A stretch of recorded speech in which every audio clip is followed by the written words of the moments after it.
What is going on, guys? It's April 20th, Jordan now. Yeah, 420, haha, big jokes. But I was editing the video that was supposed to come out yesterday when I realized that the first half that I recorded like a month ago just wasn't working. Like, it was all weird and just no. So I decided, instead of just putting out a piece of crap, I'll explain what I explained back then. So basically, in that video, what I said was, like, the video I recorded was 3 days after I recorded episode 1, so I was back in London now, and I had like just loads of shots of like panning shots and stuff showing like the skyboxes, the printer, the satellite, and all this stuff.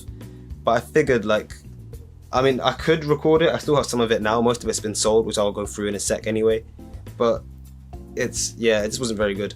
So you'll see the listings on eBay in a moment. I'm not going to show you the actual items because it's just all blurry and disgusting.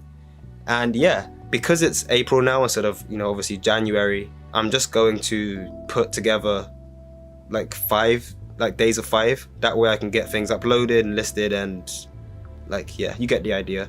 So yeah, anyway, back to the video. We were like about to go into eBay so I can explain what I do, how I do it, and why that matters. So let me do that now.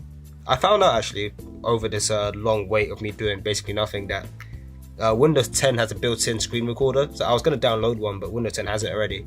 So quick tip, if you press Windows key Alt R, it just starts recording for you. So as you can see now, I've gone into eBay, and I'm going to put this on the screen for you guys to see now anyway. This is my current screen. So like, this shows all of my, like, that's my account. Obviously that's how much feedback I've had, because obviously I've been using this way before this series started. £165 in sales. That's pretty cool for the last 30 days, considering I haven't been active at all. And yeah, there's like not really much to show here, I guess, because you either know it all or you don't. But yeah, like, my numbers are up. I've had decent feedback. Late deliveries kind of peak, but that's because for some reason I set it to as if I'd post things the same day, and that wasn't sustainable over this current period. But yeah, so this is what the page looks like. Let's go over to FreeCycle now. This is FreeCycle. So what I usually do, this is my Bristol one. I click on offers because obviously I pick it up whilst I'm in uni, and then when I go to offers, it filters down all the things that people are giving away, because otherwise it says wanted, which is that you can give someone something. But I don't want to give stuff away for free. I just want to pick up what I can for free. So at the moment there's nothing particularly interesting here, but I'm kind of just showing it to you anyway. If I click on, sorry, the thing's in the way, Hillingdon, which is where my London address is, you can see even more stuff around my local area. So swing garden chair, TV stand, like nothing really interesting here today either, which is a shame. If I go to the previous page, you can see there's still not much. I can get a sofa as I mentioned before, but I'm not doing that stuff at the moment. So nothing really good here. That printer does look interesting to start with, but if you read the description, it says it's needs to be repaired, so that could cause issues. So unfortunately there's nothing really to take this time. If I go over into Gumtree, I can have a look at even more free stuff if possible. So the way to do that is you type in your postcode, and then you click on, it usually says free here. They seem to have changed the website, but whatever. I'm not going to do it now because, as I said, I have nothing to pick up. I'm just going to go into eBay. But yeah, nonetheless, that's that for those who need it or for those who care about it. So yeah, as mentioned, this is eBay, as you guys know already. And if I click on active listings, you can see the things that I've already listed up on eBay. So these are like the things that I have that I just mine, like James Bond cards and stuff. But here you can see the printer, which already has £7.50 worth of bids on it. The Grundig Skybox, one watcher, no bids yet.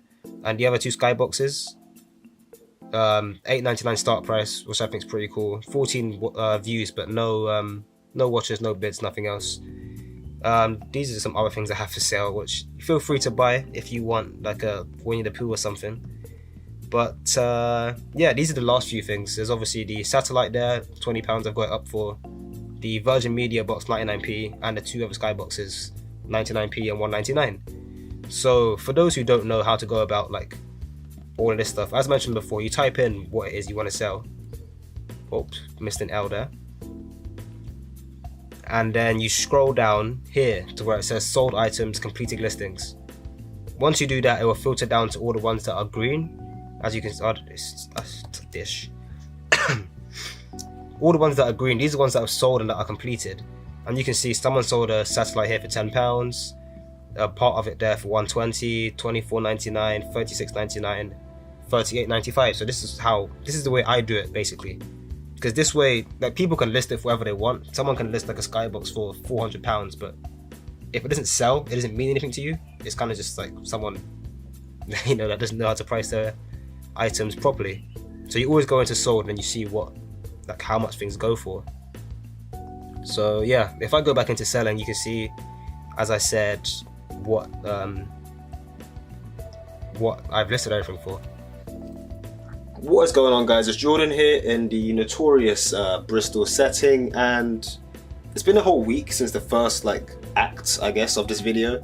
And the reason for that is I made a mistake with the recording process during the second part of the video. So as I mentioned before, Windows has its own screen recording software, comes from the whole game bar thing. And I assumed that works like every other screen recording software. You press record and then you do what you want and it records it. But unfortunately, actually, because it's an Xbox feature, it only works for one window at a time, which is your specified game, which for me was eBay at the time. So when I went onto Excel and I was doing my stuff here, game bar continued recording eBay for another 5 minutes, which was just ridiculous because I didn't need any of that. So instead of downloading a whole new software and getting used to it, blah blah blah, I'm just gonna run over it now because it's not that long. It's a relatively simple spreadsheet. So if I could just focus on it here, you can see that there's not much here other than a few colors, some numbers, a couple of functions and summations, and yeah. So just to quickly run over it,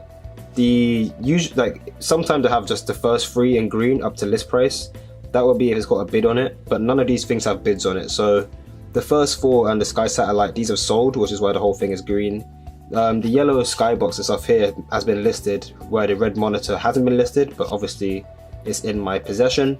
And then list price, the red list price means it's just been listed, and the yellow list price means it's been met, so someone's bidded on it, and at some point it's going to climb.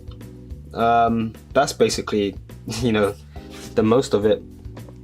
The reason why I have sold and cost here is because even though none of these have been, I didn't pay for any of them, sooner or later, well, you're going to find out in episode 3 actually, some of the things I pick up aren't going to be free. I'm going to be going to boot sales and buying stuff. So yeah, cost becomes important there, because obviously if I spend £2,000 and make £2,000, it's, the net is zero, so it doesn't really matter. So that's why sold for here. That's obviously to, calculate profit, sold for minus cost.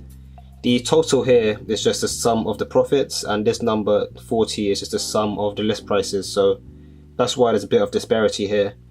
Remaining is obviously just 2019 minus total, and completion is just total divided by 2019, just to give me some sort of, just to give me a way of knowing how close I am to making my goal. Withdrawn, this doesn't matter from this episode obviously, but you'll find out next week that, as I said, I'm going to boot sales, so I have to take money out, which means just, I need to keep track of what I'm taking out, because obviously same rule applies here as applies here. If I make £2,000 but spend £2,000, it doesn't mean anything. And this is just a monthly, just a thing. I don't know why it's here. I just thought I'd add it anyway, so I can see which months are better than others. I guess it's more of a long-term thing, so I can look at it in September, for example, and be like, this is where I went wrong, or this is where I had exceptional month or whatever. So that's basically that in as few words as possible. It's funny actually, I do have a proper tripod right here, but because of space, I'm just using these a bunch of sellotapes and some bank cards. So that's my life right now. Super simple. Let me just set this up. So yeah, that's basically the spreadsheet. It's not too complex, it's just a bunch of things. And the reason why I made this is because I didn't want to have to filter through eBay, because as I showed earlier, a lot of the stuff on eBay is my own stuff as well as the stuff I'm doing for this challenge. So it'll be long to skip through it. And I could make a second account, but then I'd have to delete that in a year or so. So, I mean, I don't know.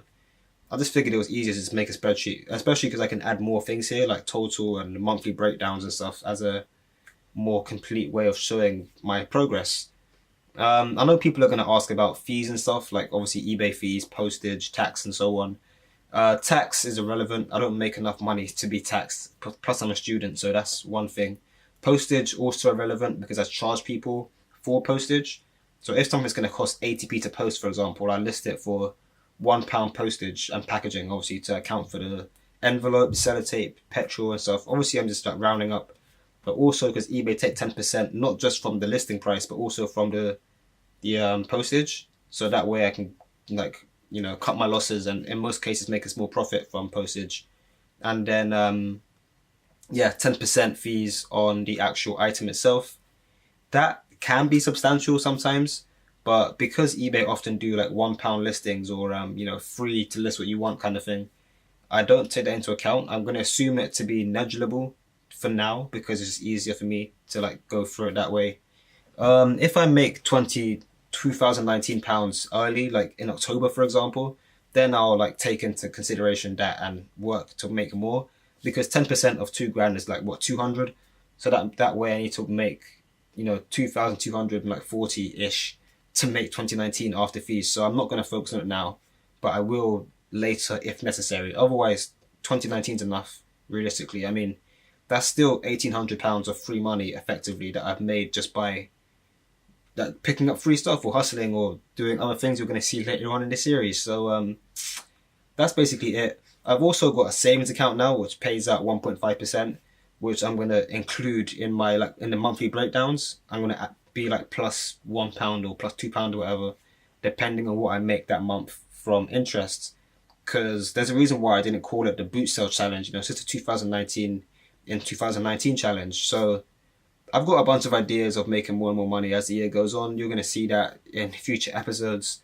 But as of right now, that's basically everything that I explained before, like messing it up. So yeah, don't forget to like this video if you enjoyed it. Subscribe for more cool videos. Follow me on Instagram, Twitter. That's where I talk the most. So yeah, keep in touch. And yeah, see you next time. Peace out.